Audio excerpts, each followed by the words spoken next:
All right, so I have my little book here. Hopefully I'll stay on track and not go too all over the place. I have a tendency to be really scatterbrained. First, I just want to start with what the definition of a ritual is. So, a ritual is typically described as a religious or solemn ceremony consisting of a series of actions according to a prescribed order. A ritual is also a series of actions or a type of behavior regularly and invariably followed by someone arising from convention or habit. So that means anyone can make a ritual. Anyone, even you. And I have kind of taken that and ran with it. But I also just would like to disclose, like, if you do decide to borrow and take from other traditions and do something such as like a YouTube channel, make sure you kind of give credit where credit is due, to make sure that you're giving people accurate information. And if you don't know, be honest and say that you don't know. I will definitely do that often, and I will definitely voice when something is intuitively followed.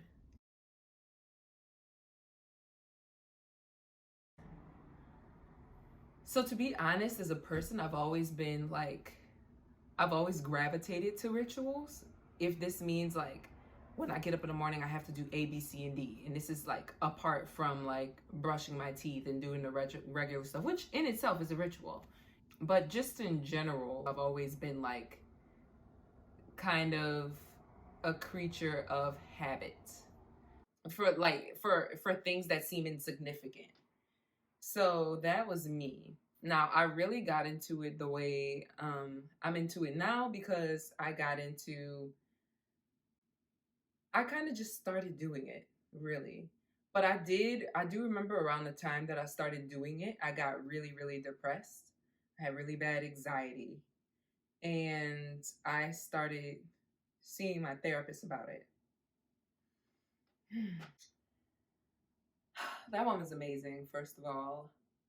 But it was really nice to kind of go to someone who already did this. Like, this wasn't her idea. It's funny. Like, this was all my idea.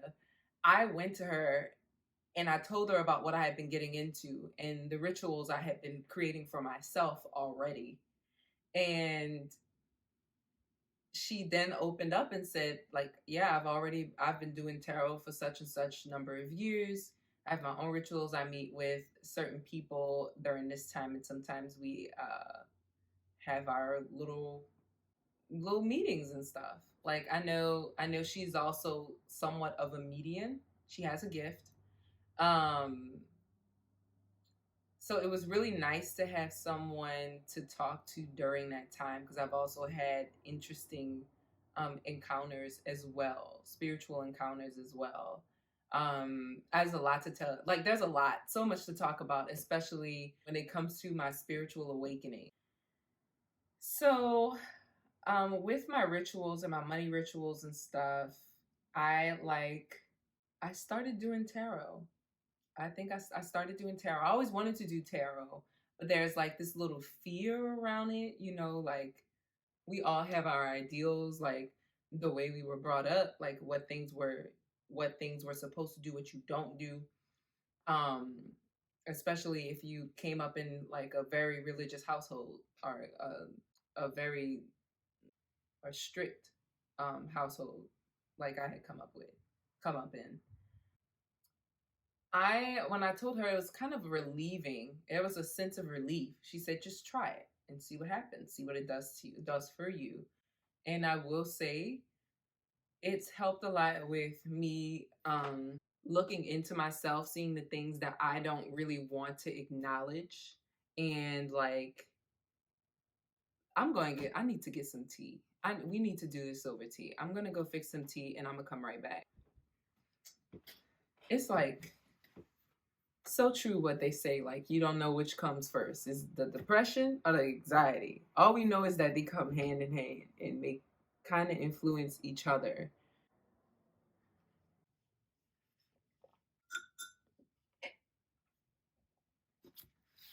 I remember going into my therapist's office one day. This was in 2018. Everything just kind of felt like a mess. I had a job I hated, but I worked a lot. I had two jobs. One of them was great, it was my peace. But the other one I could do without.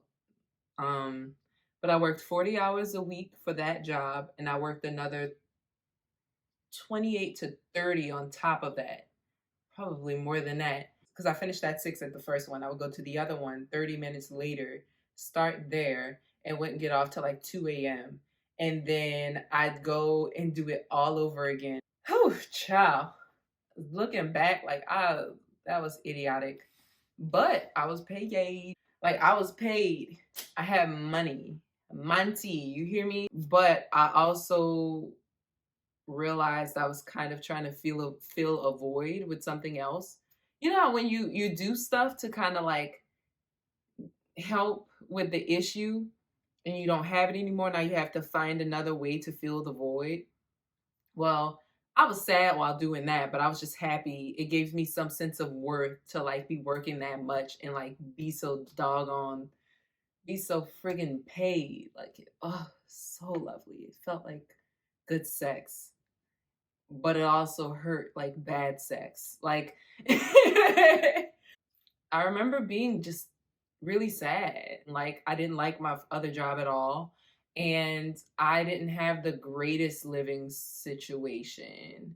And all of it together, like no peace at work, no peace at home. It's just not, it just don't mesh. And then there was no peace in my relationship. So it was just like all trash. It was just all trash.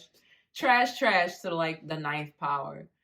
And I was I was sad. I remember sitting in my therapist's office like, yo, I haven't showered in days. I don't feel like doing my hair. Ugh. I don't feel like doing my hair. When I actually do have time to myself, I don't want to do things that I need to do to take care of myself. I just am sad. Like I don't have the will to do much. And honestly, I remember telling one of my old coworkers I was actually kind of tight with at the job I low key hated. Like, they lucky I showed up today. I hated life. I hated life. Aside from some of those auditions. And that's when I really started getting into it. Somebody the first time well, this is not the first time somebody pulled cards. I had another friend do it. She had just gotten into tarot too. And I had this really cool spread that was like, you will always have enough. You need to work on boundaries and something else, which is something else. There's something else. Oh, something about love. And it was all friggin' accurate.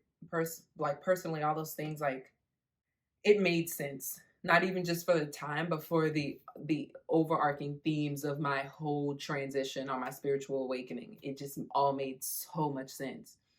And then I started doing more rituals by myself. Like, there are money rituals. I would do meditation rituals where I burn a candle and I pray and I burn my sage and stuff. And then my rituals just got more elaborate over time, and even more so when my spiritual awakening happened. Well, that's gonna have to be a whole separate video. That's so much. There was so much that happened. I feel like I need to do a video. But yeah, I started doing more rituals. I started doing bath rituals. That started becoming a really big thing once I got into my new apartment. Once I came home for a while. I forgot why I came home. The pandemic. Bath rituals became a big part of it during the pandemic. Such a big part.